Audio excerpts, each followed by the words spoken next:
This is Erik Rutan of Cannibal Corpse. You are listening to the Scars and Guitars podcast with Andrew McKay Smith. G'day everybody and welcome to the show. I've got a killer conversation with Sammy Duet from the groups Goatwhore and Acid Bath to share with you. The catalyst for our introduction is due to an Australian tour featuring Goatwhore and EYEHATEGOD, which is happening throughout July 2024. I'll put some dates and links to tickets in the episode description if you are on shore. Now, throughout this conversation, of course, we cover Goatwhore, but it was a magnificent opportunity to talk about Acid Bath, in particular the classic album When the Kite String Pops. So I reckon 1/3 is Goatwhore, 2/3 is Acid Bath. But both bands, killer contributors to the extreme metal genre, it must be said, as is Sammy, a guitarist par excellence. He's got some worthy commentary about his collaboration with Erik Rutan as well, so check that out in the chat. So here he is, Sammy Duet from Acid Bath and Goatwhore. Hello? Sammy, how you going? How's it going, man? Great, thanks a lot for doing this. I understand this one's a bit outside of schedule, so much appreciated. No worries, man, no worries. Schedule, what's that? Yes, indeed, yeah. How did the calls with the other Australian media types go? It was fine, yeah, it's great. Yeah, good shit. Fantastic, yeah. Well, look, I hope we don't disappoint. I'm sure the crowd will be insane when you come down here. But look, elsewhere, as you've probably seen, our cities have become postmodern incubators of the authoritarian left's principal narratives of critical race theory, vulgar anti-Semitism, and pro-big pharma, and all of the left-wing's favourite fucking talking points these days, such as compelled speech. So apart from that, though, you know, I'm sure you'll have a great time. But what are you most looking forward to touring Australia? What entices you to come back? Just Australia in general. You know, it's just this is going to be like, I think, our 5th time coming to Australia so far. And every time it's been fantastic. So, you know, why not keep coming back and bug you guys, you know? Keep on coming back and bugging as much as you want. There you go. Touring with Mike and EYEHATEGOD, that must feel like one big family holiday abroad, right? Oh, yeah. I mean, Mike lives right down the street from me. Jimmy lives right down the street from me. You know, we're all really good friends. So it's when you go on tour with, you know, people like that, it doesn't seem like it's work. You know what I'm saying? It just seems like everybody's just, hey, let's go play some shows. Oh, wait, we got to be responsible? Oh, shit. So you're still drinking and partying then? How do you balance the whole rigor of touring and still having fun? Well, my drinking days are very, very, how can I say this? They're at a minimum. Let's put it that way. But, you know, to deal with this whole thing is just, you know, you always have to remember why you're here and why you're doing this, you know, and it's always been for the love of it. I mean, what am I going to do? Go work on a garbage truck? You know, this is the only thing I know. This is the only thing I know. So why not keep rolling until I can't roll anymore, you know? Yeah, so true. Yeah, no, I get it. Yeah. What about the recent album? So I know it's 2 years old now, if you can believe, but Angels Hung from the Arches of Heaven, was that received as well as you hoped it was when you were recording it? Yeah. I mean, the response to the record has been nothing but positive, you know? And to be honest with you, I wasn't sure what to expect, being that it had been such a long time since the album before that, Vengeful Ascension, you know? And, of course, that wasn't our fault. You know, the world had a massive shutdown. So to get into a recording studio during that time was difficult. Let's just put it that way. But, I mean, we were ready to record that record, in like 2019. Like, we were ready. And then we all saw what happened. And So we had to postpone it a couple of years to start recording the actual record. Yeah. So, but the response has been fantastic. Like I said, I didn't know what to expect, being that there was such a long delay between records. But yeah, I couldn't be happier. Everybody that hears it enjoys it, and that's all I can ask for, Yeah. What Or, about? or I can be like, fuck everybody. I didn't write this record for you. I wrote this record for me, and I don't give a shit what you think. So, there's two sides of the coin. And many musicians at this stage are like that because it's just too hard to pick what people want. Yeah, exactly. I mean, that's been our attitude since the beginning anyway. We're not out to please anybody, but if you happen to like what we do, then that's cool. Yes, indeed. Yeah. Well, the band did undergo a fairly significant shift in sound very early on, I must add, too, because your debut, The Eclipse of Ages, Into Black, that's 24 years old these days, if you can believe it. That's how far back that goes now. So there was a stylistic shift after that. But what are your feelings about the music you produced on that album? On Eclipse? Yeah. I mean, we were just bloodthirsty on Eclipse. We had one point to prove, and that was to try to be as extreme as we possibly could. And that was our major goal back then. And I feel that we met that goal. So then once you achieve one goal, you have to set yourself another goal. And I guess that's what happens when, the style kind of changed over time. Our goals changed a little bit. Yeah. Oh, it's all good. All of your albums are full of gold. There's no doubt about that. But and in particular, the albums that you recorded with the great Erik Rutan. So he was I don't think it's unfair to say that he was the talisman that the band needed to shine. And you did a superb quintet of albums from 2006, A Haunting Curse, to 2014's Constricting Rage of the Merciless. All killer stuff. What can you tell me about working with Erik?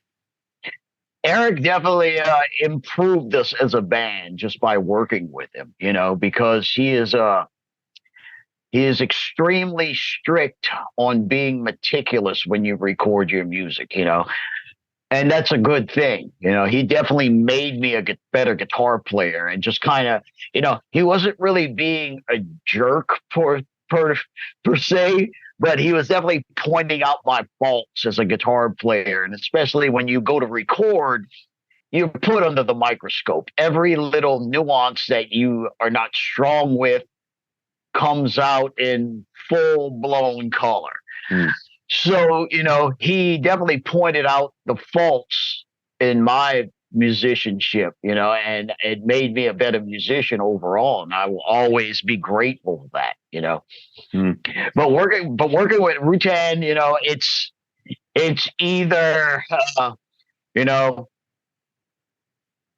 how can I say this? It's either, put your nose to the grindstone and get this shit done, or it's having a great time in the studio cutting up, So it's almost like two different dynamics, you know what I'm saying?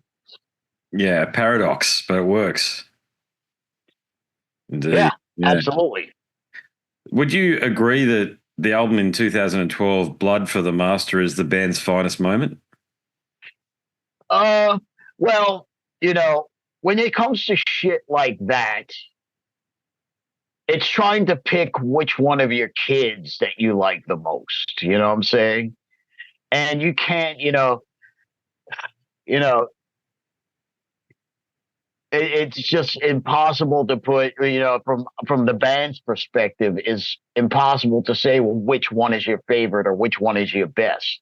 You can't really put your finger on it because they all mean something to you. And there was a big part of your life that was put into that record, so it's kind of hard to really say, well, which one do you think is your best? And of course, the natural reaction would be, well, our latest one would be our best, But, as far as me to put a finger on my favorite or to admit which one is our best, I mean, You can't do it, as far as from the artist standpoint. It's, of course, the fans are going to like some records more than others, and that's a given. I definitely see that being more of a fan favorite record. Mm-hmm. But, as far as me personally trying to pick one and saying which one's my favorite, I can't, because I love them all for certain reasons, Mm.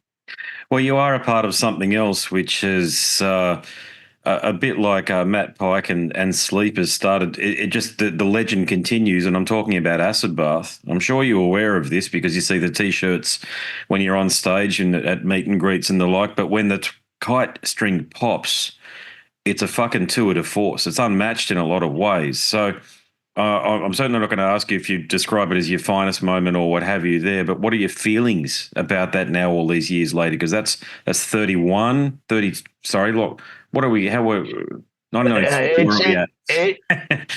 29. It's old. Let's just put it that way. It's been around for a while. It's too early for me to do maths. There you go. Exactly, myself. As far as my feelings, like the resurgence in the interest in acid bath nowadays. Yeah.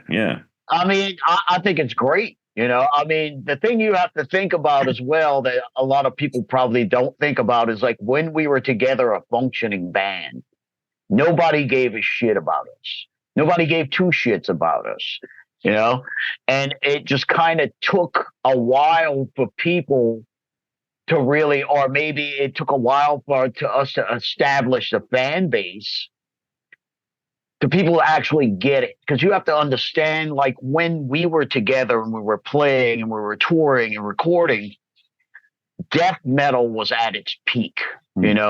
Morbid Angel just released Covenant on a humongous record label. I mean, Cannibal Corpse was in a fucking national movie. You know what I'm saying? Death metal was at its peak.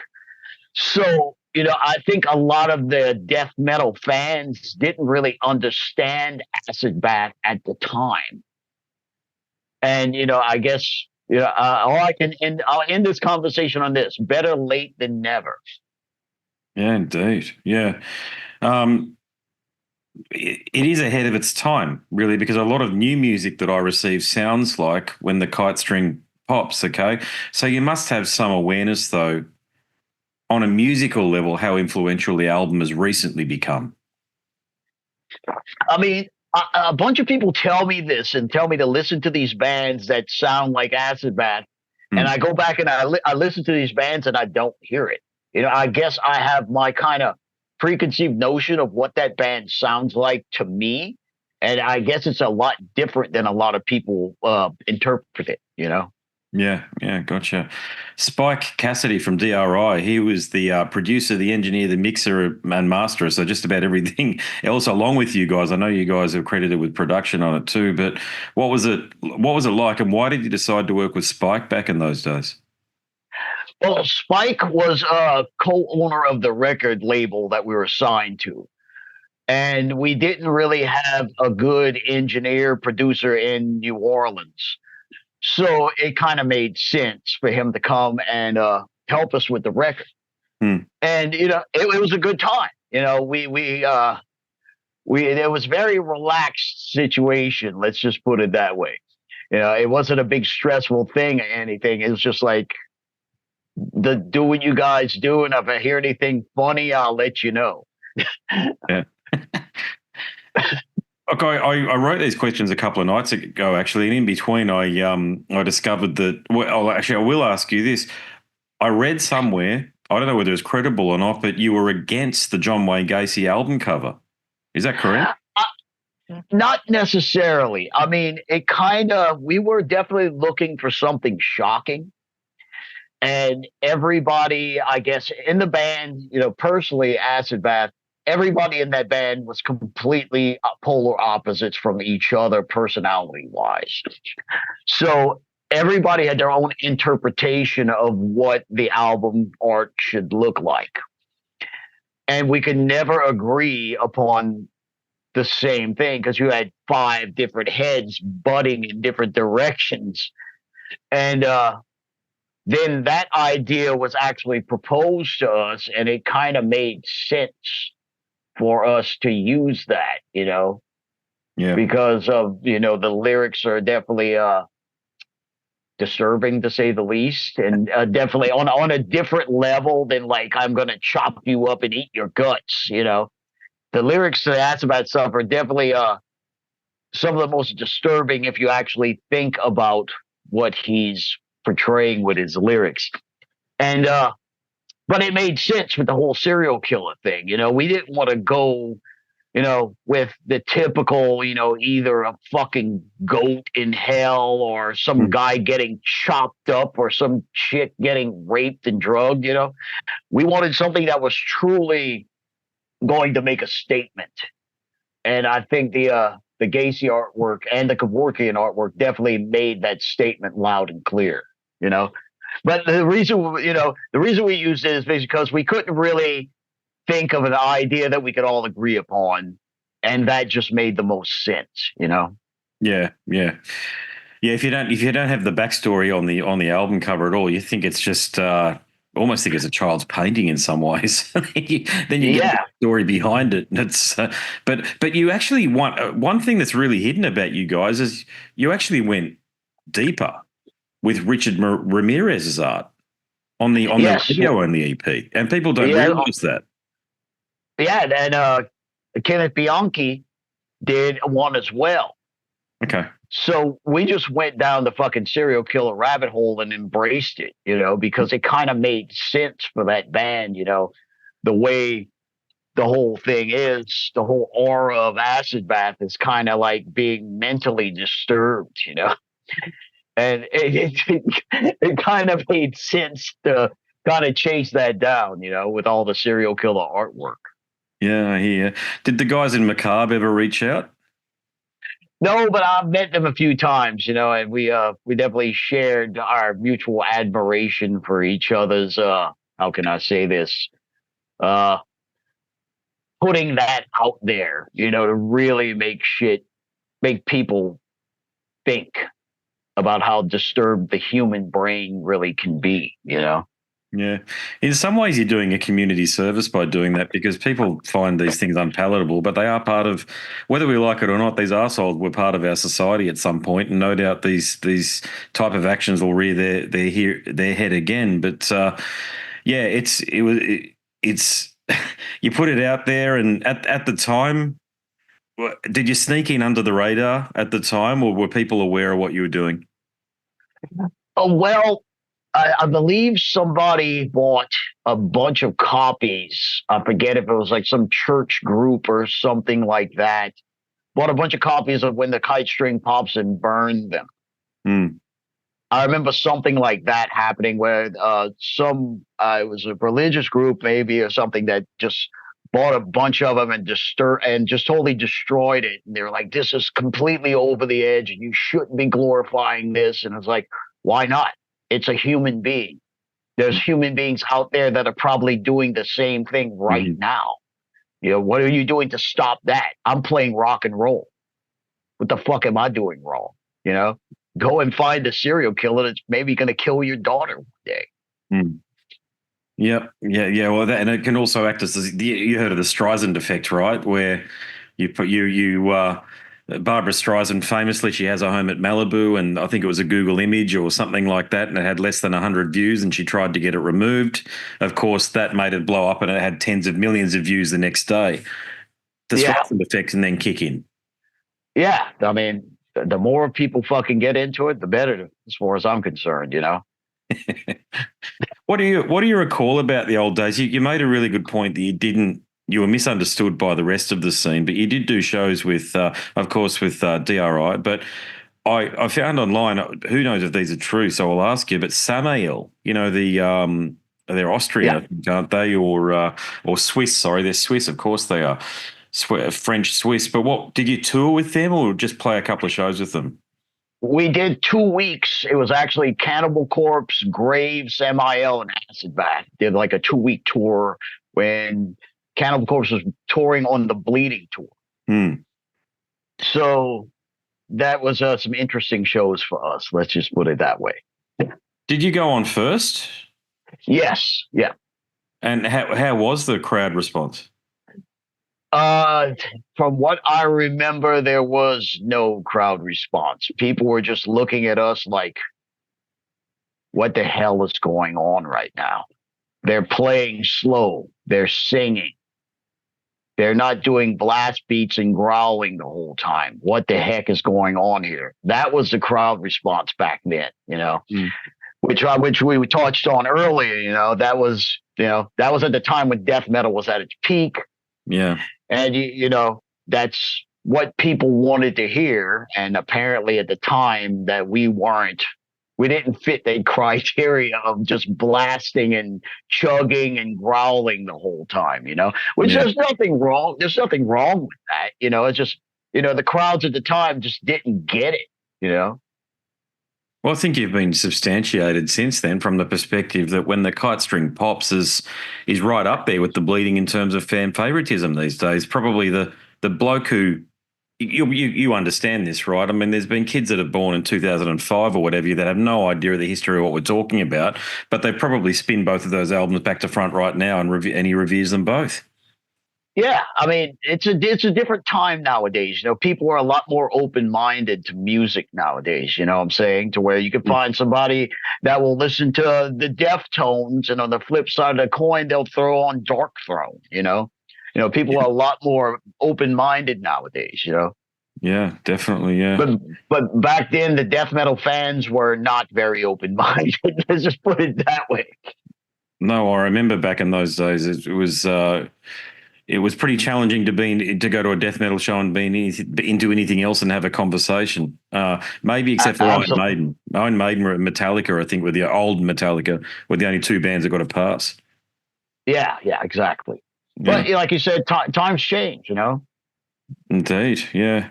Look, your bassist, God rest his soul, Audie, I hope I pronounced his name correctly there, but very good bass player, and a bit like Cliff Burton. I'm a bassist, so I've listened to him a little bit there. Do you know who he was inspired by with his playing? He was actually a guitar player that switched over the bass. And he was a fantastic guitar player. He was a great guitar player, but out of necessity, he switched to bass because we couldn't find a bass player. And I guess that whole guitar playing thing kind of creeped into his bass playing, to where he was attacking his bass the same way he would try to play a guitar almost, It was like, and I think that kind of influence that's what kind of separated him from a lot of dudes, But as far as comparing him to Cliff Burton, that is, if he was here right now, he would probably be blushing. Well, you only send praise where it's deserved in our paradigm of work here. There's no doubt. But I've listened to his stuff with headphones on, and as a bassist, I really admire some of the stuff that he's got on there, especially the interludes. That's the Cliff Burton stuff. Yeah, absolutely. I mean, like I said, he was approaching his bass playing like a guitar player would, because he was a guitar player, Yeah. All right, I'll make this my second last question for you, but you probably can guess this is going to be one of the questions, and I know you get this a fair bit, but will Acid Bath be a feature of any Goatwhore sets? No, I don't think that would be the appropriate thing to do. I mean, I'm not against playing Acid Bath songs, but I don't think the lineup or, the guys in Goatwhore would be the right guys to play those songs. You know what I'm saying? Not to take anything away from the guys in Goatwhore, because they're all amazing musicians. But, I mean, okay, maybe. I mean, I'm not opposed to anything. You never know. But, I mean, as far as having a Goatwhore, an Acid Bath song in a live set, I don't think that would happen. Maybe it would be an interesting idea is that if Goatwhore covered an Acid Bath and a Soylent Green song, yes, and put out a split EP, something like that, that would be interesting, right? That would be very interesting. Yeah, I'm glad you brought up Soylent Green. Actually, yeah, it's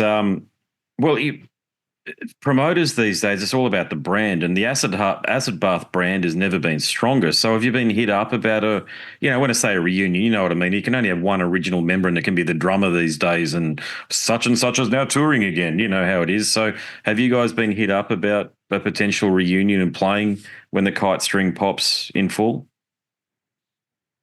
Not as performing that album in full as far as Acid Bath goes, but I'm just going to stop talking about this right now and leave you with a smile. I'm excited then if that's the case. Nice work, mate. Yes. That's all I can say about that right now. Rightio. Watch this space. Yeah. All right, I'll make this my final question for you. And you blokes who have been there and done it and been part of Legendary Questions, mate, when is the book coming out? Please tell me you've had thoughts about a biography. I've been approached about it a couple of times. When the thing is, I would need somebody to help me with it, because I would need somebody that would actually know the whole lore and and bring to light shit that I might have forgot about, and rekindle that memory, and then I could talk about it, because there's you have to think, man, I've been doing this shit for a long fucking time, and a lot of shit has happened over that long period of time. So for me to actually put together a biography and have me actually talk about a lot of shit that I forgot about, I would need someone to actually help me with that and be like, well, what happened during this? And you know what I'm saying? But I'll never say never. You never know what might happen. But I have been approached a couple of times about it and talked about it. But I would need help with someone to actually help me document this whole thing, Yeah, I hope that happens. There's so many. The problem we've got these days is a lot of the kids aren't playing a lot of rock and roll and not listening to it. And I know you see it, the audience. I know there are a smattering of young kids, but the audience is getting older. And my point in and amongst all of that is we don't want these stories to go to the next world, and just to be recorded and for them to be available, because eventually everything's cyclical. Rock and roll will start kicking off again, and Acid Bath and Goatwhore have certainly got more than a couple of lines in the great big book of rock and roll, if you know what I'm saying, that deserve to be shared. Well, man, why don't me and you get that together? Well, I am a ghostwriter, funnily enough. That's why I asked the question. So, well, you might be the right guy for the job, man. I would love to help out. There's no doubt about that. I just finished writing a Norwegian black metal musician's a guitarist who was a part of the early bands. I just finished writing his book. And there's just so many great stories, and that's what I do. I'm trained in doing it. So look, if you ever want to chat about it, I can talk to you what that sounds like and what that looks like and the process. And it's really quite simple, but you just got to know what the process is. Yeah, we'll talk about it at one of the shows. Are you coming out to any shows in Australia? Brisbane, yeah. Well, hit me up in Brisbane and we'll sit down and we'll talk about this. Okay, no worries. Yeah, I had a good chat to Mike about it too, actually, and yeah, it's something that I think it's worthwhile looking into, because there's, as I say, mate, there's stories for days with you and what went on back in the day, and it's not just about surviving either, Sam. It's about thriving, isn't it? In thriving against the odds. Yeah, absolutely. As long as I'm still here functioning, that I could still play, I'm surprised every day that I wake up. You know what I'm saying? Indeed, yeah. Well, that's great. Well, I'll see you at the show, mate, then, if that's the case, then I'll look out for you. Absolutely. I'll be hanging out, I'm sure, man. So in Brisbane, we'll hang out. We'll talk about this. Absolutely. No worries, mate. No, that's great. Thanks very much, and look forward to seeing you there. Right on, man. Thank you for your time today. Well, there you have it, a chat with the great Sammy Duet from Acid Bath and Goatwhore, and who knows what will happen with the biography there. I do plan on catching up with Sammy, so I guess time will tell. But the book that I have written for the Norwegian black metal guitarist, that is all but done. So talk about we will see. I don't know when that'll see light of day, but it is finished. Certainly look forward to catching up with Sammy if it is possible. You never know with these things, because on the night it can be very chaotic, and I never ever want to intrude. I'm that guy. I will sit on the sidelines, and I just appreciate that I have this opportunity, and sooner or later there's another tour or an album or something in between, and there's another opportunity to have a chat with fellas like Sammy. And if we don't catch up on the night, I'm sure another opportunity will manifest in the future. All right, my name's Andrew Mackay-Smith. Go and check out more of my interviews over at scarsandguitars.com. There are tons over there. I love doing this, and if you like extreme metal, surely you like listening to the people who create the music, and I've got the interviews, that's for sure. So go and check them out. Once again, my name's Andrew Mackay-Smith, and I'm the host of the Scars and Guitars podcast. Until the next one, it's a goodbye for now.